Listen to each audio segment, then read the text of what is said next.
ආයුබෝවන් අතීත පියවර YouTube channel එකට ඔයාලා හැමෝවම සාදරයෙන් පිළිගන්නවා. අපේ දේශයේ අභිමානය තහවුරු කළ ඉතිහාසයේ රන් අකුරින් ලියවුණු වීර කතාවක් තමයි අද අපි ඔයාලට අරගෙන එන්නේ. මේ කතාව වීර මද්දුම බණ්ඩාර කුමාරයාගේ කතාවයි. පුංචි වයසේදීම මරණය හමුවේ නොසැලී තම ජාතිය ගෞරවය උදෙසා දිවිපිදු මේ ළමා වීරයාගේ නම ශ්‍රී ලාංකික අපේ හදවත් තුළ සදාකාලිකව ජීවත් වෙනවා.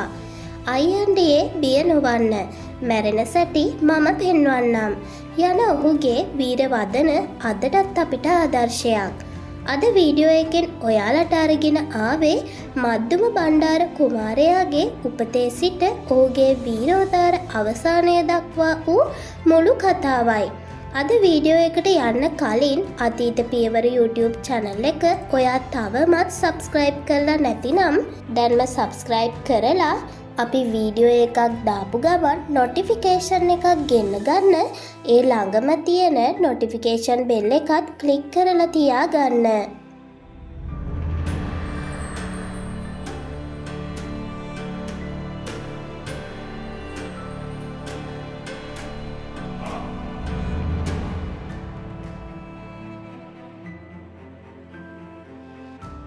වීර මද්දුම බණ්ඩාර කුමරුගේ කතාව දිගහැරෙන්නේ ශ්‍රී ලංකාවේ අවසාන සිංහල රාජධානිය වුණ මහනුවර යුගයේ.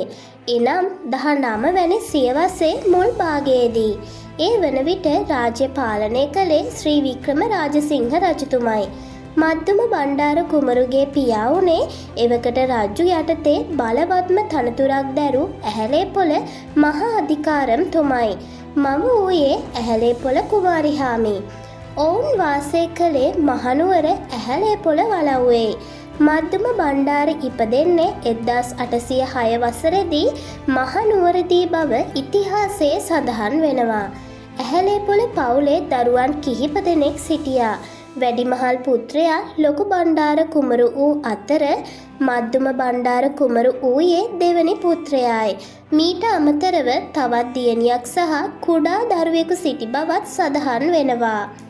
රජුගේ මහා අධිකාරම් ලෙස ඇහැලේපොළ නිරමේ දැරූ තනතුර ඉතා බලවත් වුවත් රජු සහ නිලමෙවරුන් අතර පැවති සම්බන්ධතා එතරම් යහපත් තත්ත්වයක පැවතුනේ නැහැ.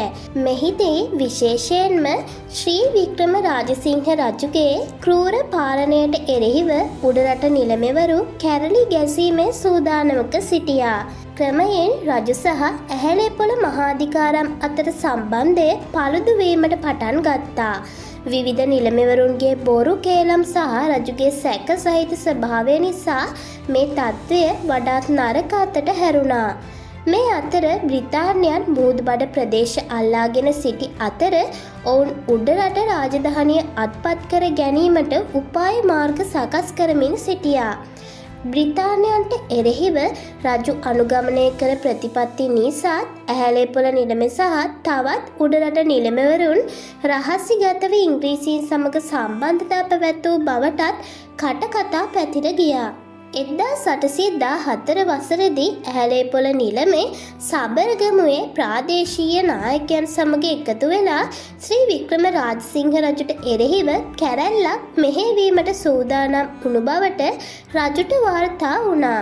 තත්ත්වය අයහපත් බව වටහාගත් ඇහැලේපොළ මහාධිකාරම්තුමා රහසිගතව සබරගමුවට පලා ගියා.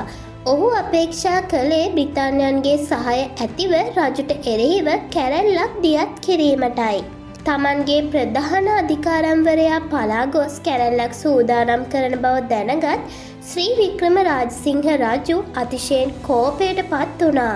ඇහැලේපොළ නිලමේ අල්ලා ගැනීමට නොහැකි වූ රජු ඔහුගේ පලා යාම සැලකුවේ ද්‍රෝහී ක්‍රියාවක් ලෙසයි. රජුගේ උදහසට ලක් වූයේ අහිංසක ඇහැලේපොළ පවුලයි. ඇහැලේපොළ මහා අධිකාරම්ව අල්ලා ගැනීමට නොහැකි වූ තැන රජු අතිශය ක්‍රූර වූ දඬුවමක් නියම කරා. රාජ නියෝගය වූයේ ඇහැලේපොළ කුමාරිහාමි සහ දරුවන් 4 දෙනාව මරණ දඬුවමට ලක් කිරීමයි. පිරිමි දරුවන්ගේ හිස ගසා දමන ලෙසත් නියෝග කරා. කුමාරිහාමි දියේ ගිල්වා මරා දමන ලෙසත් නියෝග කරා.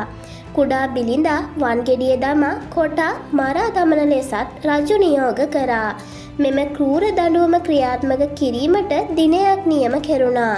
ඒ 1814 මැයි මස 17 වැනිදායි. ස්ථානයේ වූයේ මහනුවර දළදා මාලිගාව ඉදිරිපිට පිහිටි මහමළුවයි. ඔහු මරණය ඉදිරියේ දැක්වූ අචල දේශප්‍රේමීත්වය සහ නිර්භීතකම නිසා ඔහු වීර මද්දුම බණ්ඩාර ලෙසින් අදටත් ඉතිහාසයේ ගෞරවයට පාත්‍ර වෙනවා. ඔහුගේ ඝාතනය ශ්‍රී වික්‍රම රාජසිංහ රජුගේ ක්‍රූර පාලනය අවසන් කිරීමට බලපෑ ප්‍රධාන සාධකයක් වුණා. මෙම සිදුවීම ශ්‍රී වික්‍රම රාජසිංහ රජු කෙරෙහි ජනතාව තුළ තිබූ කෝපය සහ පිළිකුල ඉහළ නැන්නූ අතර 1815 දී රජු ඉංග්‍රීසීන්ට යටත් වීමටත් උඩරට කිවිසුම අත්සන් කිරීමටත් බලපෑ ප්‍රධාන සාධකයක් වුණා. මද්දුම බණ්ඩාර කුමරුගේ නිර්භීතකම හේතුවෙන් ඔහු අදටත් ජාතික ළමා වීරයෙකු ලෙස ගෞරවයෙන් සිහිපත් කෙරෙනවා. ඔහුට උපහාර පිණිස මහනුවර දළදා මාලිගාව අසල ඇති උයන වීර මද්දුම බණ්ඩාර උයන ලෙස නම් කර ඇති අතර එහි ඔහුගේ පිළිරුවක්ද ස්ථාපිත කරලා තියෙනවා. ඉතින් අද වීඩියෝ එක මෙතනින් අවසන් වෙනවා. වීඩියෝ එක ගැන ඔයාලගේ අදහස මොකක්ද? ඒ වගේම මේ වගේ තවත් ඉතිහාස කතා ඔයාට දැනගන්න තියෙනවා නම් කමෙන්ට් එකකින් අපිට කියන්න. අපි ඔයා වෙනුවෙන් ඒ කතාව වීඩියෝ එකකින් අරගෙන එන්නම්. එහෙනම් ඊළඟ වීඩියෝ එකකින් හමු වෙනකන් ඔයාලට සුබ දවසක්.